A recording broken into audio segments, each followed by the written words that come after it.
Bonsoir. Alors pour célébrer le 60e anniversaire du film Bon baiser de Russie, sorti en 1963, nous allons évoquer sa source, son origine, c'est-à-dire le roman Bon baiser de Russie, sorti en 1957 en Grande-Bretagne.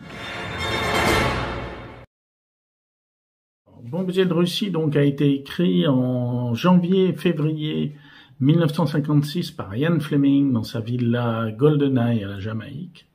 Le roman est publié un an plus tard, il sort le 8 avril 1957 en Grande-Bretagne. Il sera publié en France en 1960 par les éditions Inter-Espion sous le titre Échec à l'Orient Express dans une traduction de Jerry Hall.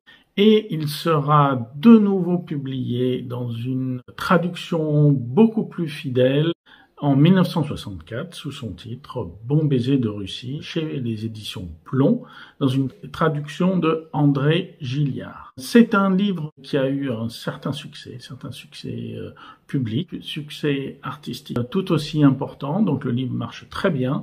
Par contre, ses ventes vont explosé quelques années plus tard lorsque, en 1961, le président John Fitzgerald Kennedy, nouvellement élu, nomme Bon baiser de Russie parmi ses 10 romans préférés, ce qui va effectivement faire exploser les ventes des romans de Ian Fleming aux États-Unis. On a un roman qui n'est pas très différent du film qui s'en sera inspiré.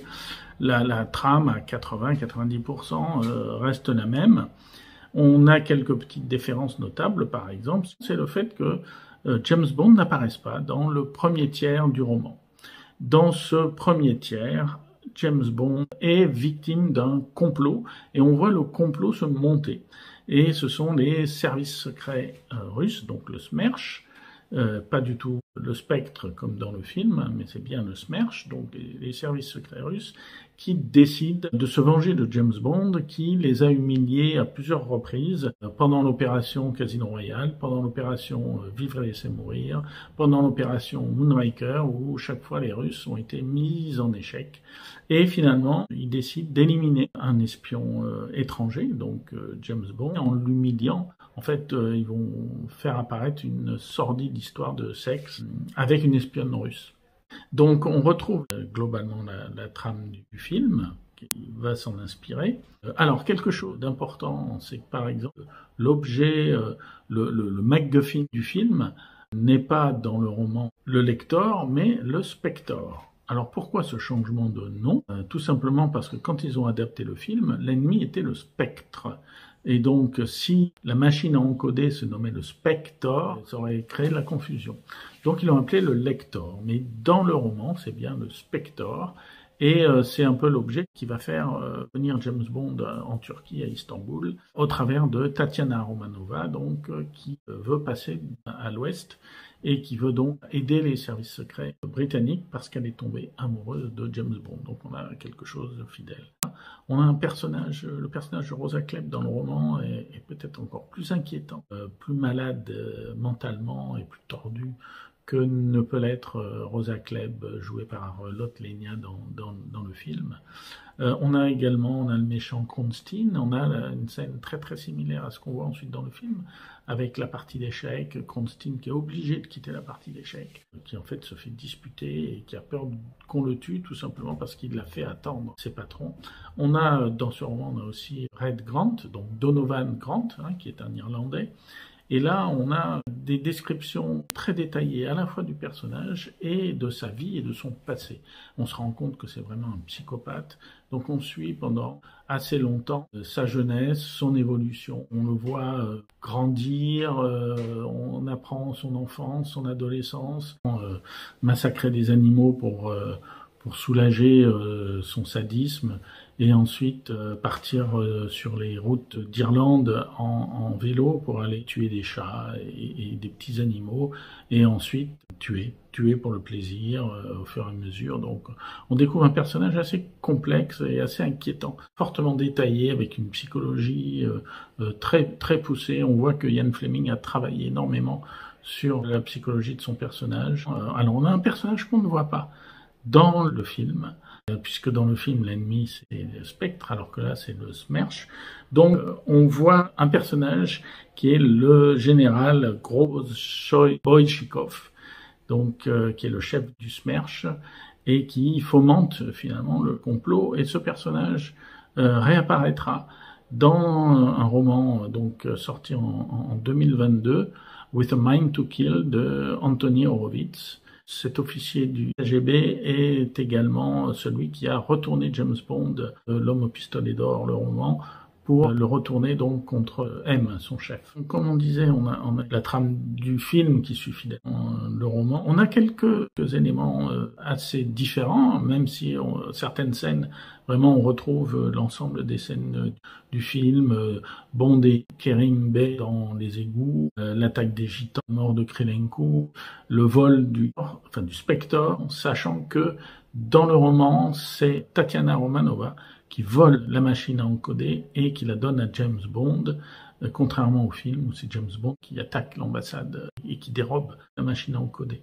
Et ce qui n'apparaît pas dans le film, c'est que le Spectre est piégé. Et donc, quand les services secrets l'ouvriront, la machine explosera et donc tuera ceux qui tentent de l'ouvrir. On a quelques détails, quelques différences notables également.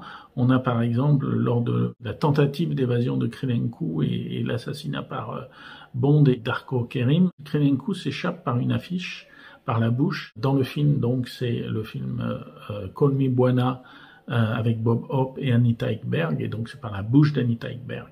Krylenko tente de s'échapper, alors que dans le roman, c'est une affiche de Niagara avec Marilyn Monroe, donc c'est par la bouche de Marilyn Monroe, alors que dans le film, c'est une production Eon, c'est une des seules productions Eon, d'ailleurs, en dehors des James Bond. La fin, donc, la fin est beaucoup moins explosive. La mort de Grant, par contre, est beaucoup plus violente.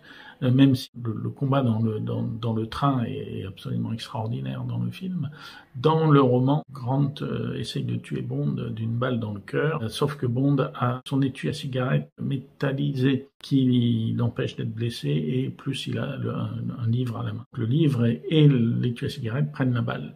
Ensuite, Bond tue Grant, donc avec le couteau de la mallette fournie par les services secrets, mais il le frappe à l'entrejambe, ce qui est effectivement beaucoup plus violent et beaucoup plus douloureux que dans le film où il le frappe à l'épaule.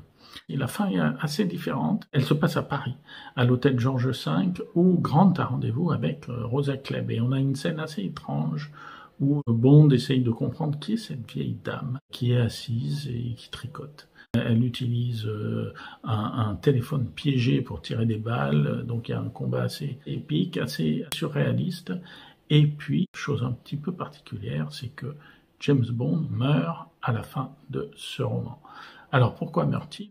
Ian Fleming, ça faisait un certain nombre d'années qu'il publiait les livres de James Bond, il est un peu fatigué, il a envie de faire autre chose, et il décide de tuer son personnage. Et donc à la fin, James Bond est empoisonné par la lame qui sort du pied de Rosa Klebb, et il s'effondre, et il est empoisonné au fougou, et il meurt. Le problème, c'est que les lecteurs, les éditeurs ne le voient pas de cet œil-là, et Ian Fleming va se rendre compte qu'il a un énorme électorat, et il a des fans dans le monde entier qui lui écrivent et qui sont furieux de voir James Bond mourir et qui vont l'obliger finalement à faire revenir le personnage.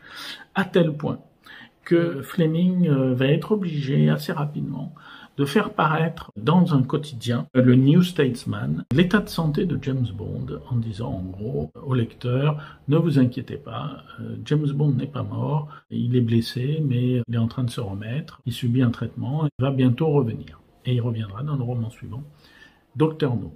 C'est un roman un peu différent des autres, même s'il y a de l'action, il y a du voyage, il y a des poursuites. James Bond est victime d'un complot, donc dans le roman, on sent cette espèce de toile d'araignée qui se tisse autour de lui et qui va l'amener à mourir.